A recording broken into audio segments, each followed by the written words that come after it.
मैं एक डेटा पे जाती हूँ क्योंकि आप डेटा की बात कर रहे हैं। लोकसभा 2024 के पहले इसी इलेक्शन कमीशन ने 16 लाख लगभग वोटरों के नाम काटे थे। इस इलेक्शन कमीशन ने फिर से समरी रिवीजन किया जून से लेकर नवंबर तक, जिसमें 4,09,000 लोगों का नाम काटा गया। ये प्रकाशित हुआ जनवरी में आके।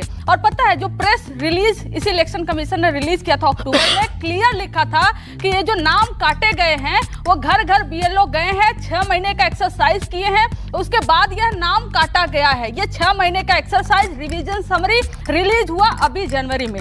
और आप कह रहे हैं कि 65 लाख लोगों का नाम काट दिया गया, जिसमें 22 लाख लोग मर चुके हैं। ये इलेक्शन कमीशन का डेटा। एक डेटा मैं भी देती हूँ इनके गवर्नमेंट के हवाले से। इनके गवर्नमेंट के जो सांख्यिकी जो वेबसाइट है, सुन लीजिए ना, यही प्रॉब्लम है, यही कीड़ा है इनके मुख्यमंत्री के उस हवाले से।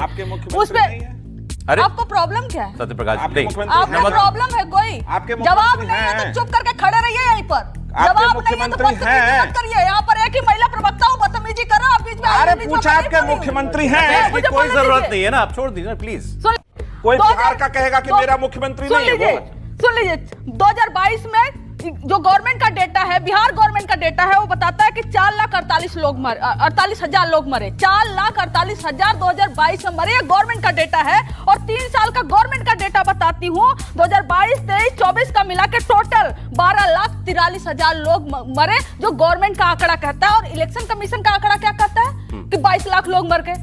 गवर्नमेंट का आंकड़ा कह रहा है कि 12 लाख लोग मरे, 12.5 लाख लोग मरे। और इलेक्शन कमीशन का आंकड़ा वो भी 3 साल में, इलेक्शन कमीशन का आंकड़ा कह रहा है 22 लाख लोग मरे। तो ये 22 लाख लोग कौन से साल में मरे बताएंगे आप ना? कि 2003 के बाद का है कि सिर्फ ये 2024 का है, 2025 का है? जब आप इतना कंफ्यूजन पैदा करके रखेंगे तो हमें, हमारे अंदर भी और जनता के अंदर, सबके अंदर एक अविश्वास रहेगा आपको लेकर। इनके अंदर अविश्वास क्यों नहीं है? क्योंकि इनके इशारे पे काम हो रहा है। क्योंकि इनके इशारे पे काम हो रहा है। मेरे सवाल का जवाब आप दे दीजिए। गवर्नमेंट का डेटा कह रहा है 12 लाख लोग मरे, इलेक्शन कमीशन का डेटा कह रहा है कि 22 लाख लोग मरे।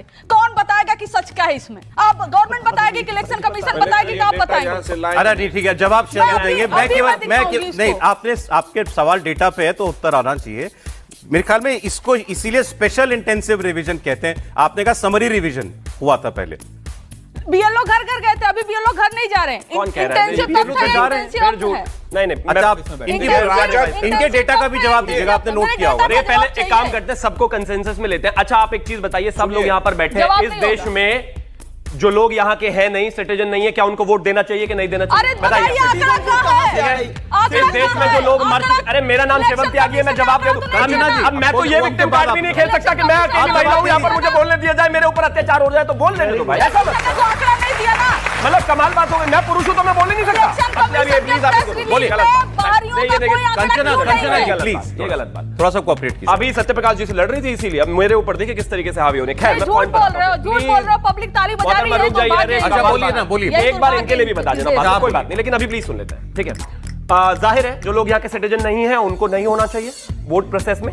इसके अलावा जो लोग मर चुके हैं उनको भी प्रोसेस में नहीं होना चाहिए। उसके अलावा एक व्यक्ति 5 जगह वोट बनी हुई है वो भी नहीं होने चाहिए, उनका भी क्लैरिटी होनी चाहिए। इसका मतलब कुछ लोग जो है राज्य से विस्थापित हो गए हैं उनको भी नहीं होना चाहिए, ठीक है?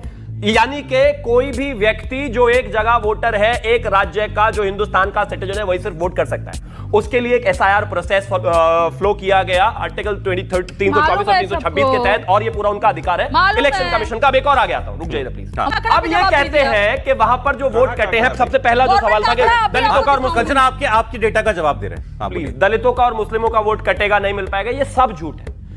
इलेक्शन कमीशन का ऑफिशियल स्टेटमेंट है और सुप्रीम कोर्ट में बयान है कि हम अपना 99% प्रोसेस पूरा कर चुके हैं, सभी के पास फॉर्म्स पहुंच चुके हैं। ये जो मोहतरमा बोल रही हैं कि बीएलए नहीं जा रहा, झूठ बोल रही हैं, उसकी जिम्मेदारी है। वो एक घर में 3 बार जाएगा ही जाएगा। और दूसरा, 1 लाख बीएलए है और 1.5 लाख बीएलओ है और इनके 50,000 एजेंट है। और एक चीज और कहना चाहता हूं, ये इंश्योर किया जाएगा कि एक एक व्यक्ति का फॉर्म वहां तक पहुंचे, बशर्ते जो लोग अवेलेबल नहीं है। अब अंत में सही नोट दे दीजिए, आप मुझे एक चीज बताइए, इलेक्शन जीत हार तय कैसे होते? मुझे एक तो ये समझ में नहीं आता, बड़ा रिसर्च का विषय। हम तेलंगाना कब मरे, 22 लाख लोग कब मरे, इनके बीच में नहीं बोला, 22 लाख लोग कब मरे? जवाब चाहिए। अगर जवाब नहीं मिला तो मैं बोल कर जाऊंगी कि झूठे हैं।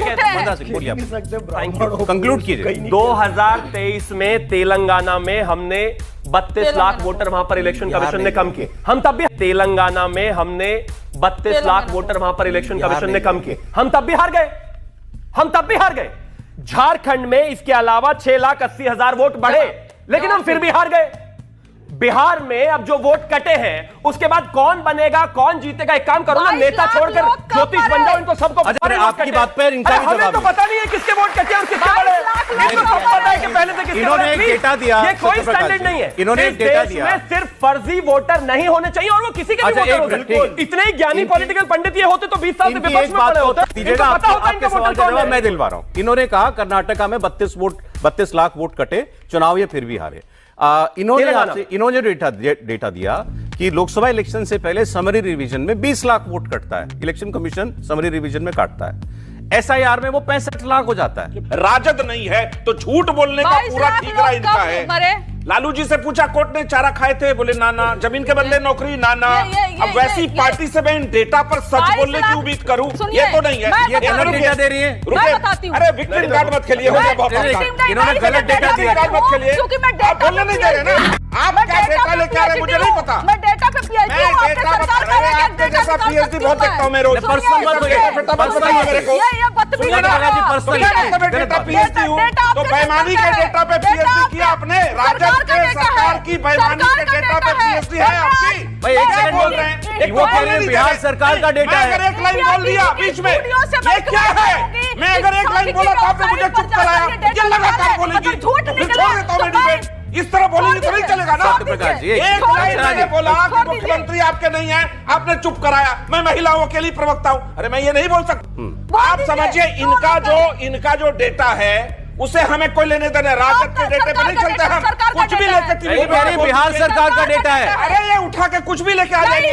अगर इलेक्शन एक तो बोलने नहीं दे रहे कंचना जी, अच्छा इनके बाद आप ही, ये बोलने नहीं दे रहे, आप ही बोले, ये तरीका गलत है। इनके बाद आप ही बोले, ये तरीका गलत है। अब आप बोलिए। हमने एक लाइन पूछा, मुख्यमंत्री आपके वो नहीं है, तुरंत शुरू हो गया हमें बोलने नहीं दे, बोले ये लगातार बोले जा रही है, ये तरीका ठीक नहीं है, फिर मैं बोलने नहीं दूंगा, फिर बोल नहीं पाएंगे। बोलिए। 2 पॉइंट आप समझिए। चुनाव आयोग के किसी भी प्रक्रिया में किसी की दखलंदाजी हो सकती है तो वो उच्चतम न्यायालय की हो सकती है। उच्चतम न्यायालय ने एसआईआर कहा जारी रहेगा। अगर चुनाव आयोग कोई डेटा लेके आया, इतने लोग मर गए, इतने लोग विस्थापित है, इतने लोग मिले नहीं, आपको बिहार की सड़कों पे कोई दिखा क्या? बिहारी वोटर इस देश का सबसे जागरूक वोटर है, उसका नाम कोई नहीं काट सकता। इस बात को जान लीजिए। अब जवाब, ये झूठ के पुलिंदे पर खड़ी पार्टी, सुनिए, ये झूठ के पुलिंदे पे खड़ी पार्टी जो लोकसभा में सिर्फ 4 सीट जीत पाई, 31 सीट एनडीए ने बिहार में जीता। अच्छा बोलिए, अब आप सुनिएगा सत्यप्रकाश, बोलने दीजिए। बोलिए। और बोलना है 1 मिनट? अरे बोल लीजिए ना। Thank you. मैं बताती हूँ, बोल लीजिए, 4 मिनट और लीजिए। आप, आपके पास है नहीं कुछ।